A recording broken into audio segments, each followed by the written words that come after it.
become big, then everybody says, oh yeah, it's always big. You know, it could be anything. I always remember reading one time, because I'm from that era, the Beatles always saying that everybody always thought the Beatles were big. No, they weren't. You know, well, I can remember going around 11 years ago talking about this thing called honor flight, and people looking at me going, what? Just like I was just coming up with some crazy idea. And it wasn't my idea, I'll tell you that here in a second. But the fact of the matter is, I'm shocked nowadays that everybody just, you know, you say honor flight, they go, oh yeah, you know, everybody knows about it. It didn't start that way. The Marines indirectly had a very big part in the start of honor flight. Most people, as it turns out, that the way the story goes, this one veteran went to his congresswoman and said, is there any reason why there isn't a World War II memorial in Washington? And her answer was, oh, there is. It's the Iwo Jima Memorial. And he quickly corrected her and said, no, that's a memorial for the Marines, for the battles they fought. That is not a memorial for the war. And she goes, really? I wasn't aware of that. That's how it all came to be. For those of you that may or may not know, 2004 is when the World War II Memorial opened up in Washington. You know, a mere 60 years after the war ended. Well, what ended up happening is this retired Air Force captain in Dayton, Ohio, by the name of Earl Morse, was doing some volunteer work at the VA hospital there in Dayton. And he was a doctor's assistant.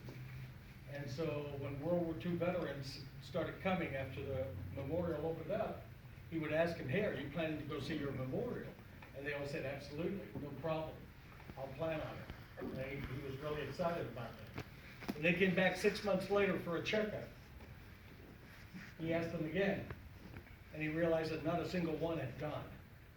And he thought, it could have been because of age, could have been because of money, could have been because of health, could have been for a number of reasons. But he thought, what a travesty to build a memorial for the people that aren't being able to enjoy it. So he was a member of an aero club in Dayton, and as you know, Dayton has Wright-Patterson Air Force Base there. And an aero club is just pilots that just kind of get together, kind of like you guys get together as Marines. And he went to a meeting and he said, I've got this idea. I think we ought to take these vets to go see their memorial in Washington. And he says, I just have two rules. Number one is the vet shouldn't have to pay for anything. And the other is someone should go with them to take care of whatever needs they have. What now has become known as a guardian, what we call guardian. And he asked for volunteers, and 12 hands went up. So the very first honor flight to take place in 2005 was 12 Cessna 172s, which are single-engine planes with a pilot and two veterans in each plane.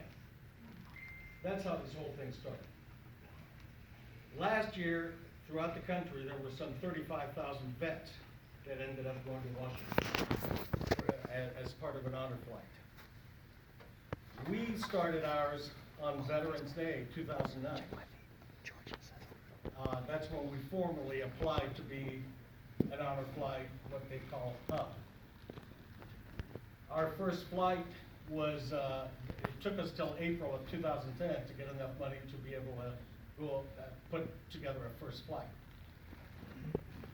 If you were to ask me back then what I thought was going to happen, I would have told you that in the world of Facebook and Instagram and tweets and everything that lasts about 10 seconds, and then you move on to something else, that probably we would have done 4 or 5 flights.